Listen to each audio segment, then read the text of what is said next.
Being a scientist, being a R&D head of the रेनेटस, I can ensure you, क्योंकि मैं इसके पहले बार भी आया था, मैंने आपको दिखाया था भी, all are the test reports and all. तो यहाँ पर बहुत ही सज्जन बैठे हैं, लेकिन मैं यहाँ से I am taken the full responsibility and share you that आपके पास अगर एक कंपनी है MLM जो GLP टेस्ट सर्टिफिकेट दे सकता है, नॉन टॉक्सिक रिपोर्ट दे सकता है, तो वो और कोई नहीं है, रेनेटस ही है। ये मैं दावा करके बोल रहा हूं, और आप जितने भी सज्जन ऊपर और नीचे बैठे हैं, मैं आप लोगों को ओपन चैलेंज करता हूं, अगर आपके पास अगर ऐसा कोई नाम है तो कृपया मुझे मेरा टीम R&D renetus@gmail.com में निशब्द आप हमको भेज दीजिएगा, मैं मान लूंगा। ओपन चैलेंज है सब लोगों को। आप नहीं दे पाएंगे, क्योंकि जब आप देंगे ना तो उसी कंपनी का आपको GLP टेस्ट रिपोर्ट भी देना है, जो आपको नहीं मिलेगा, जो नहीं मिलेगा। ये मैं डायरेक्ट बोल रहा हूं, being a R&D head of रेनेटस, मैं ये डायरेक्ट बोल रहा हूं। एक ऐसा MLM कंपनी है जिसके पास animal trial report, toxicity analysis, side effect list, medicine का प्रमाण, उसके बाद इंटरनेशनल जर्नल, उसके बाद इंटरनेशनल कॉन्फ्रेंस में, जहां पर कोई रेनेटस कॉन्फ्रेंस नहीं बनाया था, लंदन का कॉन्फ्रेंस था, जहां पर 36 देश का scientist world Congress of medicine ने बनाया था, वहां पर इंडिया से 3 नाम गया था, रेनेटस वेलनेस से मैं गया था, शायद केरला से एक नाम गया था, और if I am not wrong so most probably वो था Vellore institute of medical science से एक डॉक्टर का नाम था। ये तीनों नाम MHA से दिया गया था लंदन में, और लास्ट में आपके सामने ये जो बंदा खड़ा है स्टेज पे, शायद 5 फुट 7 इंच होगा मेरा हाइट, तो आप लोगों के आशीर्वाद की वजह से वो 36 देशों का साइंटिस्ट के अंदर से द बेस्ट साइंटिस्ट अवार्ड और सेकंड जो ऑनर वो पर्स अली मीडिया से फर्स्ट टाइम इंडिया के लिए लेके आया मैं। और वहां पर कोई मोटिवेशन चलता नहीं, सिंपल 0 और 1 चलता है, no motivation. So sorry my friends, I am not a motivational speaker, I am a hardcore researchers and doctors. I have my registration, so what I am saying you वो हमारे research experiment बोल रहा है, मैं नहीं बोल रहा हूं, और हर एक बात का प्रमाण मैं खुद यहां पे खड़ा होके मैं दिखा सकता हूं। और हमारा जितना भी प्रोडक्ट्स है सब फॉर्मुलेशन पेटेंट है, मतलब कोई सब डिजाइन पेटेंट करते हैं, मतलब जो डब्बा है वो डब्बा का डिजाइन पेटेंट करते हैं, लेकिन डब्बे के अंदर जो चीज है जो खा रहे लोग उसका पेटेंट कोई नहीं करता, क्योंकि उसका पेटेंट करने में ना सीने में दम लगता है, और वो दम रेनेटस वेलनेस में है। और तापस विश्वास जैसा लीडर वही रेनेटस वेलनेस को रिप्रेजेंट करते हैं, तो तापस विश्वास के पास आप लोग अगर है तो कितना सेफ है आप खुद समझ जाइए। ये मैं बोलने की जरूरत नहीं है, ये आप अपना दिमाग लगाइए तो आपको पता चल जाएगा। दैट इज क्लियरली टू से। Now the second part of that, हमारा रेनेटस वेलनेस का जो प्रोडक्ट्स है वो अभी यहां पर बहुत सारे लोग बैठे हैं, मैं ओपन और एक चैलेंज छोड़ता हूं, क्या आज जितना भी डिस्ट्रीब्यूटर बीइंग R&D हेड, मैं आपको परमिशन दे रहा हूं बोलने के लिए, एक भी लोग ये प्रोडक्ट खा के क्या मर गया है 7 बरस में? हाथ उठा के दिखाइए। हाथ उठ रहा है क्या? नहीं, हाथ तो नहीं उठ रहा है, उठेगा भी नहीं, क्योंकि आज तक 1 करोड़ के ऊपर सर्कुलेशन हो चुका है, रिपीटेड यूज किया है पेशेंट ने और कस्टमर ने, रिपीटेड बैक टू बैक लिया है। am I right Tapas? am I right Somojit? तो बैक टू बैक लिया है, 7 बरस हो गया है, बैक टू बैक लेने के बाद भी there is no side effect has been found till 7 years running. लेकिन मैं एक चीज बोलना चाहूंगा, मैं कंपोजिशन का नाम ले रहा हूं, पैरासीटामोल। अगर पैरासीटामोल ग्रुप का कोई भी मेडिसिन अगर कोई 7 बरस नहीं 7 महीने कंटिन्यू अगर प्रोलॉन्ग बेसिस खा ले तो क्या होगा? बोलिए आप लोग, क्या होगा? गया कहां पर जाएगा? किडनी जाएगा ना, जाएगा। तो मतलब एक प्रोडक्ट 7 बरस खाने के बाद भी आज तक उतना साइड इफेक्ट नहीं है, जो एलोपैथिक जो ड्रग है वो साइड इफेक्ट छोड़ के जा रहा है। तो मतलब ये कितना सेफेस्ट है, पता चल रहा है ना। और ये सेफेस्ट जो है, इसका पेटेंट से शुरू करके, इसका GLP सर्टिफिकेट से शुरू करके, इसका जर्नल से शुरू करके सब कुछ उम्दा तरीके से आपके सामने प्रेजेंटेड है। मतलब सिर्फ ये मुंह से बोलने वाला बात नहीं है, ये हम दिखा भी सकते हैं। And it is not generated by रेनेटस wellness. The ethical approval वो गवर्नमेंट ऑफ इंडिया देता है, मैं नहीं देता, या रेनेटस वेलनेस नहीं देता है। Got it my point? तो जो टेस्ट हुआ है ना, सब एथिकल अप्रूवल लेके किया हुआ है, एथिकल अप्रूवल लेके एनिमल ट्रायल किया हुआ है। तो एथिकल अप्रूवल कमेटी तो हम लोग नहीं बना सकते। अगर इसमें कोई सज्जन डॉक्टर है तो उनको पता है, तो एथिकल अप्रूवल कमेटी हम खड़ा नहीं कर सकते। We are not showing any private organisation certificates, we are showing the damn hardcore government certificates. My point. So इससे आगे आई ओपनिंग चीज कोई हो ही नहीं सकता.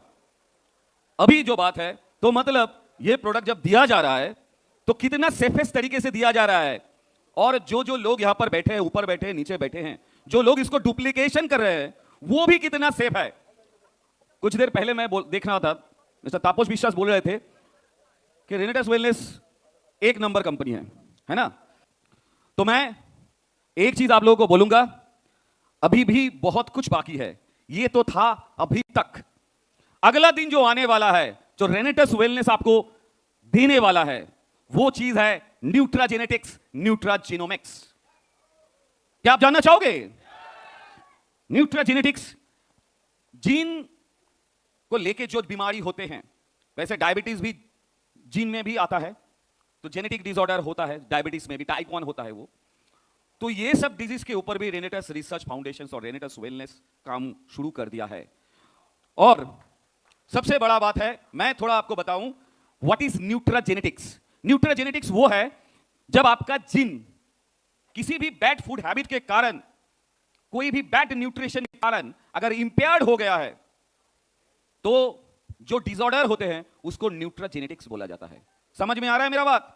एकदम आसान शब्द में बोला गया, क्योंकि ये बहुत बड़ा हेवी चैप्टर है जो बहुत मेडिकल कॉलेज का एमबीबीएस का बंदा भी समझ नहीं पाता है.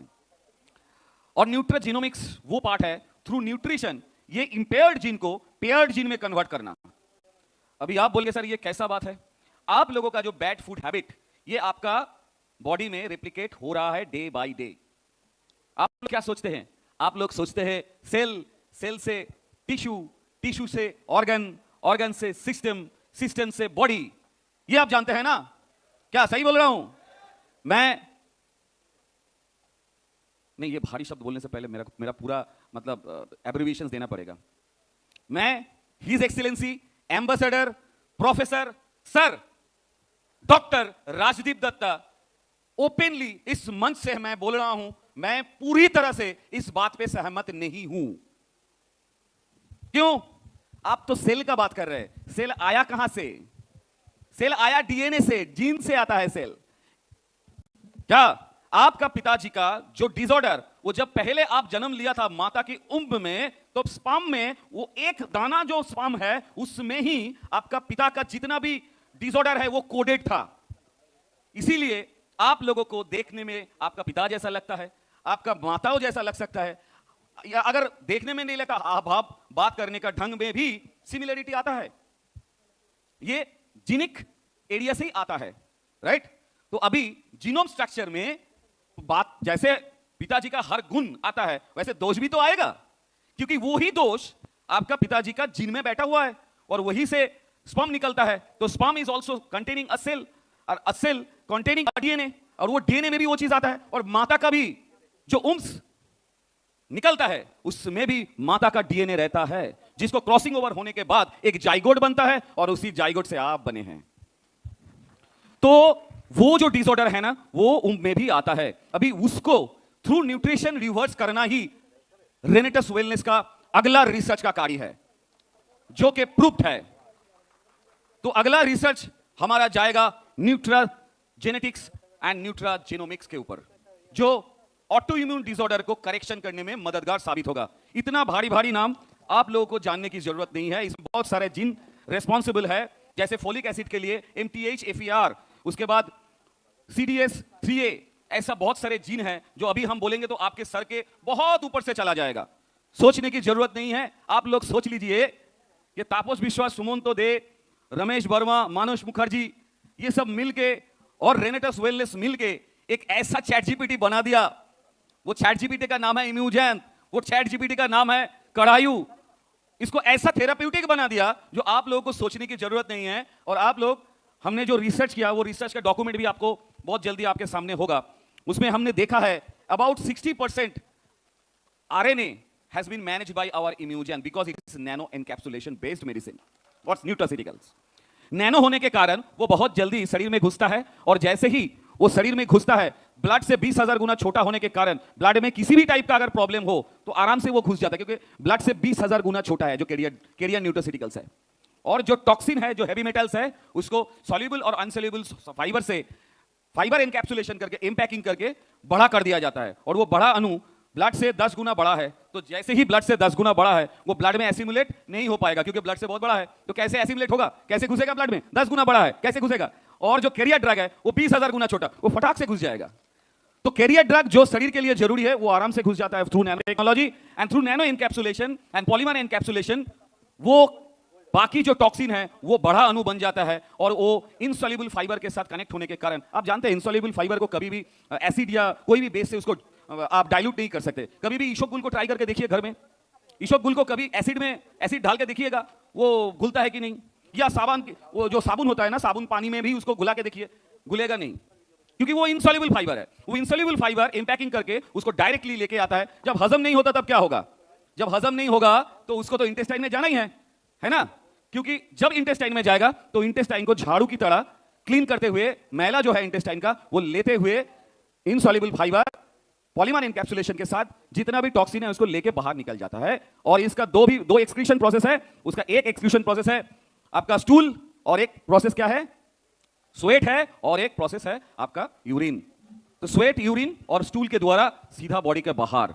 तो मतलब जितना भी टॉक्सिन है बाहर, जितना भी कैरियर ड्रग है वो अंदर। तो आपका बॉडी अच्छा होगा कि खराब होगा? सीधा अच्छा होगा। यही फंडा है, और इसी को और भी हम लोग बुलंद तरीके से इसके ऊपर रिसर्च कर रहे हैं, ताकि इसको जीन के साथ पेयरमेंट इंपेयरमेंट पे जो टाइम लगता है। देखिए, न्यूट्राजेनेटिक्स एक वास्ट एरिया है। ऐसा मत सोचिए कि आज इम्यूजन खा लिया तो कल डीएनए ठीक हो गया। ऐसा कोई भी बोलेगा तो आप एकदम विश्वास मत कीजिएगा। इस पे टाइम लगता है, क्योंकि 2 से 2.5 बरस का टाइम लगता है, ठीक है ना? वो धीरे धीरे उसके साथ बैड फूड हैबिट से गुड फूड हैबिट में भी ट्रांसफर करना पड़ता है पेशेंट्स को, तब जाके ये इंपेयरमेंट ठीक होगा। तो इसीलिए मैं आप सभी लोगों को एक ही चीज बोलूंगा, क्योंकि मैं जानता हूं बहुत दूर दूर से आप लोग आए हैं, तो मैं एक ही चीज आपको बोलूंगा कि आप खाना ठीक से खाइए, और रात में नींद थोड़ा मजा करके लीजिए। तो देखिएगा ऑटोमेटिकली आपका जीन ऑटोमेटिकली रिपेयर होना स्टार्ट हो जाएगा। और चाहे तो बीच बीच में ऑटोफेजी करते जाइए। तो ऑटोफेजी में क्या होगा? ऑटोमेटिकली हमारा बॉडी का जितना भी इंपेयरमेंट जीन है वो सर्कुलेशन के कारण वो धीरे धीरे ठीक होना स्टार्ट हो जाएगा। और एनगल्फिंग होता है, बहुत सारे हमारा जो एंजाइम्स है वो एंजाइम्स को एनगल्फिंग करते हैं, जो कि टॉक्सिन है उसको भी एनगल्फिंग लाइसोसोम करते हैं। तो ये ऑटोफेजी का बात है, बहुत बड़ा टॉपिक है, मैं जानता हूं। आप इतना टेक्निकल में मत जाइए, सिंपल बात सुनिए कि भाई हमको रोज सोना है टाइम पे, आराम से नींद लेना है, और कच्चा सब्जी खाना है, और उसके साथ इम्यूजेंट और नोवा खाना है। बाकी छोड़ दीजिए, बाकी हम संभाल लेंगे। उतना टेक्निकल आपको सोचने की जरूरत नहीं है। वही मैंने बोला ना, एलेक्सा है। आप बोले एलेक्सा मेरा बॉडी ठीक कर दो, आ गया इम्यूजेंट आपका बॉडी ठीक करने के लिए। वो तापस विश्वास के हाथ से आ सकते हैं, वो आप लोगों के हाथ से किसी भी दूसरे जगह पर जा सकते हैं। लेकिन आप सभी लोगों का एक ही मोटो होना चाहिए, जो रेनेटस वेलनेस का मोटो है, स्वस्थ भारत और समृद्ध भारत। ये स्वस्थ भारत बनाने का जो बेड़ा रेनेटस वेलनेस ने उठाया है, तो ये चीज आप लोग ध्यान में रखते हुए आगे बढ़िए, और अपने आप को और समाज को और भी तरीके से, बुलंद तरीके से आप लोग इसको ऊपर काम कीजिए। और पूरा रेनेटस वेलनेस आपके साथ खड़ा है, आप लोगों के लिए खड़ा है। मैं पहले भी एक बार बोलता था कि बेखौफ आगे बढ़ो, तो अभी मैं बोल रहा हूं उड़ो उड़ो, आगे मत बढ़ो, उड़ जाओ, क्योंकि गिरोगे नहीं। क्योंकि जिसके पास पेटेंट है, जिसके पास जीएलबी है, वो कभी गिरता नहीं। वो नेट हमने भिजा के रखा दिया ऑल ओवर वर्ल्ड में, आप किसी भी जगह उड़ना है, उड़ जाओ, ठीक है? तो आगे से मैं आप लोगों को एक ही चीज बोलूंगा, आप लोग ठीक रहिए, स्वस्थ रहिए और समृद्ध रहिए। नमस्कार, धन्यवाद, जय हिंद।